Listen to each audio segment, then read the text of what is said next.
வணக்கம். இது உங்கள் தாத்தா ராமசுப்பு. உலக பொதுமறை திருக்குறளை நான் புரிந்து கொண்ட மட்டில் சிறு கதைகள் மூலம் சொல்லும் முயற்சி இது. தவறிருந்தால் திருத்தவும், பிடித்திருந்தால் ஆதரவளிக்கவும். சென்னையின் பரபரப்பான கடைவீதியில் அமைந்துள்ள ஒரு பெரிய மளிகைக் கடையின் உரிமையாளர் தாமோதரன் எப்போதுமே பணக்கணக்கில் மட்டுமே குறியாக இருப்பவர். வாடிக்கையாளர்களிடம் இரக்கமின்றி கராராகப் பேசி வியாபாரம் செய்வதே அவரது வழக்கம். அதே கடைவீதியில் தாமோதரனின் கடைக்கு எதிரே பூக்கடை வைத்திருக்கும் ஜெயபாண்டி வரும் அனைவருக்கும் புன்னகையோடு இன்முகம் காட்டி உதவும் கனிவான குணம் கொண்டவர். லாபத்தை விட மனிதர்களின் உணர்வுகளுக்கும் உதவிக்கும் முன்னுரிமை கொடுப்பதே அவரது இயல்பு.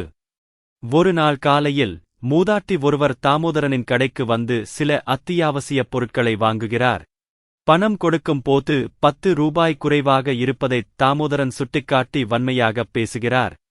10 ரூபாய் குறைவாக இருப்பதால் அந்த அத்தியாவசியப் பொருளைத் தர முடியாது என்று தாமோதரன் முகம் சுளித்து மூதாட்டியிடம் இருந்து பொருளைப் பிடுங்கி வைக்கிறார். தாமோதரனின் முகத்தில் துளியும் இரக்கத்தின் நிழல் கூட இல்லை. எதிரே இருந்த ஜெயபாண்டி இதைப் பார்த்துவிட்டு விரைந்து வந்து தன் பாக்கெட்டிலிருந்து அந்த 10 ரூபாயைத் தாமோதரனிடம் கொடுத்து மூதாட்டிக்கு உதவுகிறார். ஜெயபாண்டியின் கண்ணோட்டமும் கனிவும் மூதாட்டியின் கண்களில் நன்றிக் கண்ணீரை வரவழைக்கிறது. தாமோதரன் பணத்தைப் பெற்றுக்கொண்டாலும் ஜெயபாண்டியின் இந்தச் செயலைத் தேவையற்ற பெருமை என்று நினைத்து ஏளனமாகப் பார்த்துத் தலையசைக்கிறார். மனிதநேயத்தை விட கணக்கு வழக்குகளே முக்கியம் என்று அவர் பிடிவாதமாக நம்புகிறார். அடுத்த நாள் மதியம் சரக்கு வாகனத்திலிருந்து கனமான அரிசி மூட்டைகளை இறக்கும் தொழிலாளி ஒருவர் வெயிலில் தாகத்தால் சோர்ந்து தாமோதரனின் கடை வாசலில் நிற்கிறார். குடிக்கக் கொஞ்சம் தண்ணீர் தருமாறு அவர் தாமோதரனிடம் செய்கையால் கேட்கிறார்.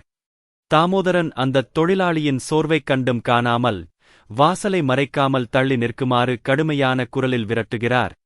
கண்ணிருந்தும் பிறர் படும் துன்பத்தை உணராத குருடராகவே தாமோதரன் செயல்படுகிறார். இதைக் கண்ட ஜெயபாண்டி உடனே ஓடிவந்து தன் கடையிலிருந்த குளிர்ந்த மண்பானைத் தண்ணீரையும் ஒரு பழத்தையும் அந்தத் தொழிலாளிக்கு அன்போடு தருகிறார். தொழிலாளியின் முகத்தில் பரவும் நிம்மதியைக் கண்டு ஜெயபாண்டியின் மனம் நிறைகிறது. மாலையில் ஒரு நடுத்தர வயது பெண்மணி அவசரமாக மருந்து வாங்குவதற்காகச் சில்லறை மாற்றித் தருமாறு தாமோதரனின் கடையில் கெஞ்சிக் கேட்கிறார். தாமோதரனோ தன்னிடம் சில்லறை இருந்தும் கடையைத் திறந்ததற்கு வியாபாரம் செய்யாமல் உதவ முடியாது என்று மறுக்கிறார். அங்கிருந்த ஜெயபாண்டி அந்த பெண்மணியின் பதற்றத்தை புரிந்து கொண்டு தன் கல்லாப்பெட்டியைத் திறந்து தேவையான சில்லறையைக் கொடுத்து உதவுகிறார். பிறர் நிலை உணர்ந்து இறங்கும் கண்ணோட்டமே மனிதருக்கு உண்மையான கண் என்பதை ஜெயபாண்டி உணர்த்துகிறார்.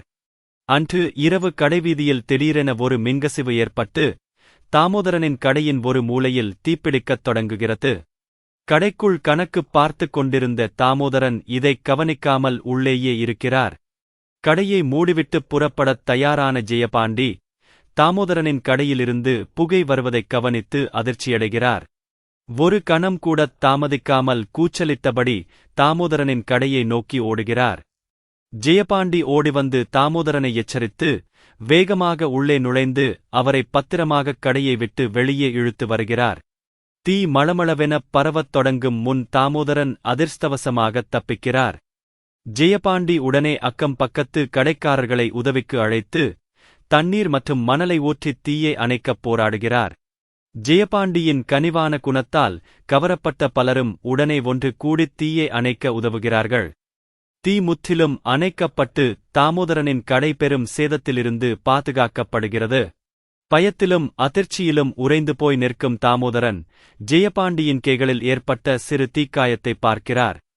தான் எப்போதும் வெறுப்புடனும் இரக்கமின்றியும் நடத்திய ஜெயபாண்டி தன் உயிரையும் கடையையும் காப்பாற்றத் தன் உடலையும் பொருட்படுத்தாமல் நின்றதைத் தாமோதரன் உணர்கிறார். தாமோதரனின் கண்களில் இருந்து முதன்முறையாக குற்றவுணர்ச்சியோடு கண்ணீர் வழிகிறது. தாமோதரன் ஜெயபாண்டியின் கைகளைப் பிடித்துக்கொண்டு இத்தனை நாளும் பிறர் மீது இரக்கமில்லாத குருடனாக வாழ்ந்துவிட்டதாக மனம் உருகி மன்னிப்புக் கேட்கிறார். ஜெயபாண்டி தாமோதரனின் தோளைத் தொட்டு ஆறுதல் கூறுகிறார். மறுநாள் காலையில் தாமோதரன் தன் கடையில் இன்முகத்தோடு அமர்ந்திருக்கிறார். அங்கு வரும் எளிய மனிதர்களுக்குக் கனிவோடு உதவிகளைச் செய்து வியாபாரத்தைத் தொடங்குகிறார். தாமோதரனின் முகத்தில் இப்போது இரக்கமும் அமைதியும் வெளிப்படுகிறது. தாமோதரனும் ஜெயபாண்டியும் கடைவீதியில் ஒருவரையொருவர் பார்த்து மனதாரச் சிரிக்கிறார்கள். கண்ணோட்டம் இல்லாதவர் உண்மையான கண்களற்றவர் என்றும், உள்ளத்தில் கனிவுடையோரிடம் மட்டுமே உண்மையான பார்வை இருக்கிறது என்றும் தாமோதரன் உணர்ந்து கொள்கிறார். நாளை சந்திப்போம். இன்று விடைபெறுகிறேன். நன்றி.